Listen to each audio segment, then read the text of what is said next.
easel is over here. We'll go do that first. Yeah, we'll go do that.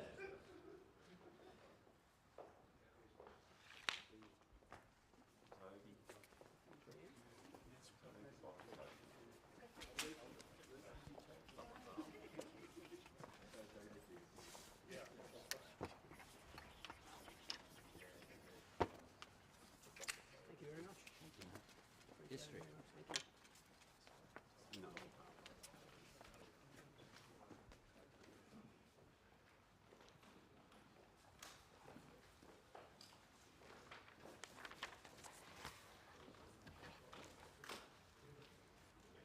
Well, thanks very much for joining us, and I begin by giving a shout out to all those mums and dads and carers who are dropping their young ones off at school this morning for the school drop-off right around the country.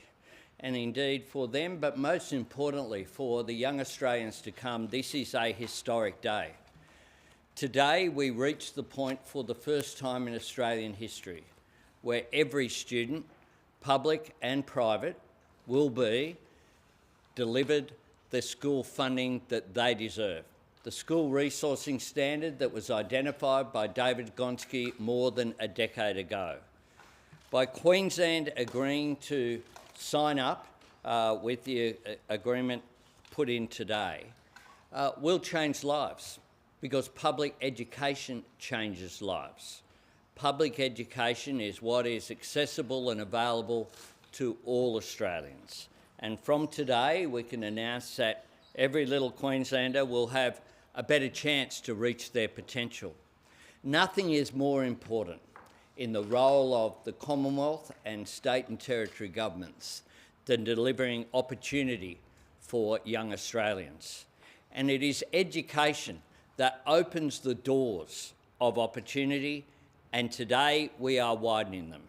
This historic agreement means that every Australian child who goes to a public school will now receive a fully funded education.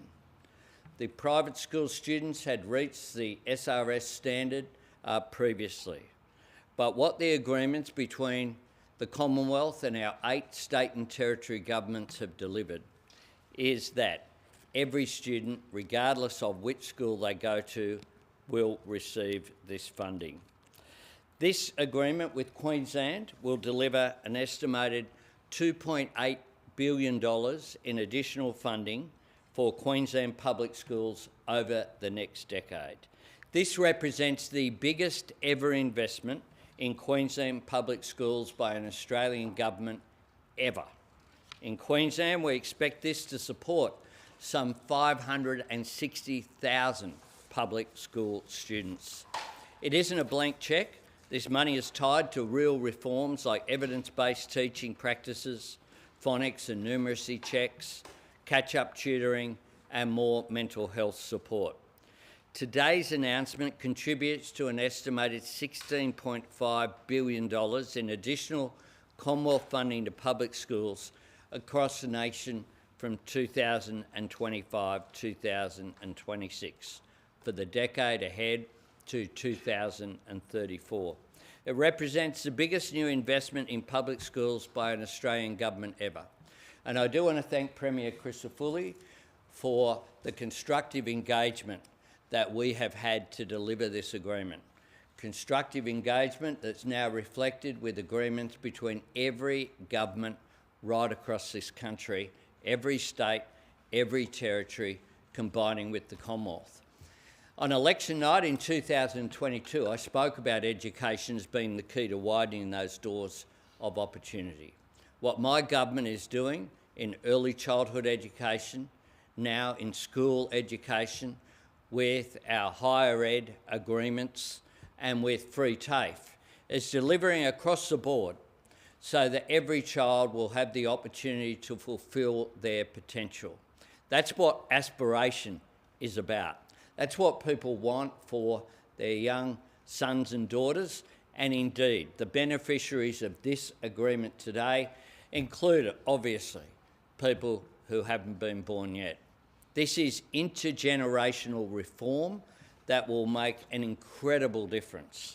And I do want to thank the Premier. We've engaged constructively in this over a period of months, and today we've reached what is a historic agreement. Premier. Thanks, PM. It is a historic agreement, and today I can confirm that Queensland has secured the biggest investment in schools in our nation's history, and we are delighted to be standing here with you, Prime Minister. Thank you very much for the way that you've negotiated with us. This means a lot to Queensland, and it means a lot because we've got some challenges in our schooling systems that other states don't have.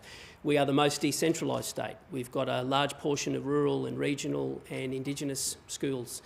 We have challenges because of that, not just geographically, but challenges that are historically been baked in. As a result, our NAPLAN results aren't what we have wanted to see in recent years. What this does is give us a decade-long commitment to be able to turn the funding shortfall around, and with that will come the ability to turn those results around.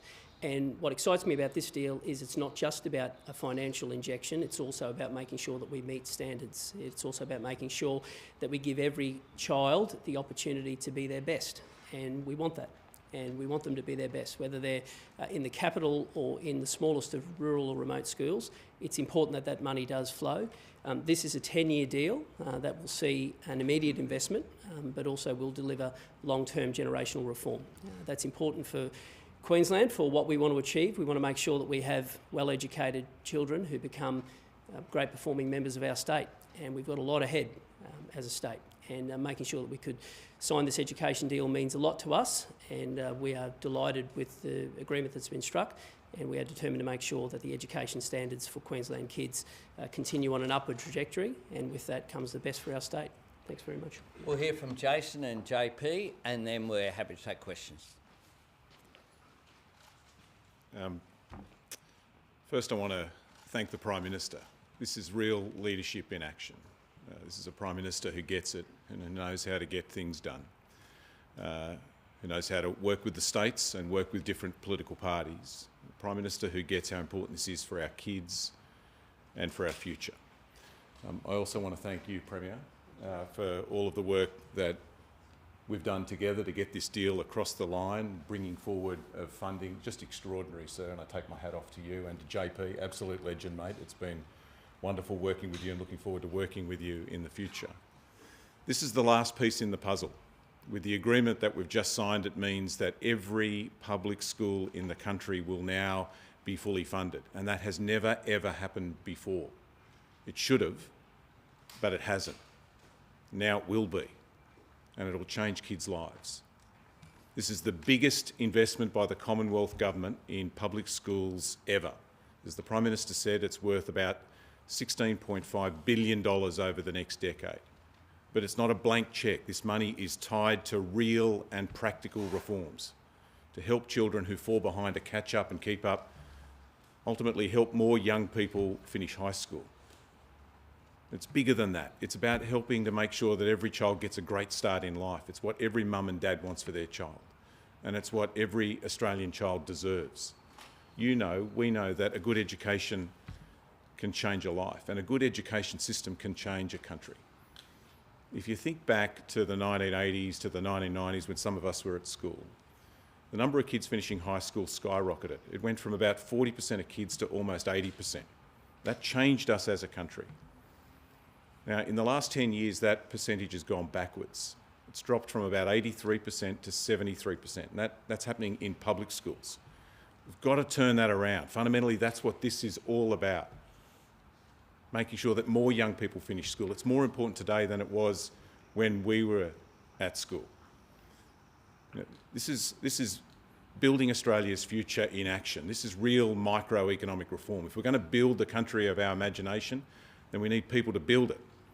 We've got to build the skills of the workforce today and tomorrow. We've got to make sure that more young people finish school and then go on to TAFE or to university and can build the career of their dreams. And that's what this is about. And Albo, as a kid from public school, I just want to say thank you from the bottom of my heart. This is going to change the lives of kids at school today, kids that go to school tomorrow, children that aren't even born yet. It's going to make our education system better, and it's going to make us an even better and fairer country. Thanks, Jason. Well, can I also say, as a returning Education Minister, hopefully this marks the end of the education wars, because over a decade ago, when I was Minister for Education, Training and Employment in a former government, was when we had the Gonski report and we had this constant debate about special needs in terms of what the states had, and as the Premier's mentioned, Queensland does have more of those areas of needs, whether it's disability, Indigenous, socioeconomic status, small, regional, remote. Queensland has more than any other, and if we're going to have league tables about schools, then no wonder Queensland's had trouble competing. But this agreement today really does mean a big change for Queensland. It's something I'm personally very appreciative of. I want to thank Jason as well for, he and I have had numerous conversations over the last 4 to 5 months. First of all, we had to do a one-year deal, and after 10 years of declining investment, or the former government in Queensland not putting enough funding in, it means that now, as a result of this agreement, we're reaching 75% in Queensland, 4 years ahead of the previous agreement, or what the intended time was going to be. So I want to thank the Premier and the Prime Minister as well. It's been protracted negotiations, but importantly for Queensland schools, and I'm also state school educated, something I'm very proud of for in my family that's made a big difference to my life, and I know it will continue for other Queensland students. This is going to have a real impact in Queensland in education and across the country. Thanks, JP. Happy to take questions.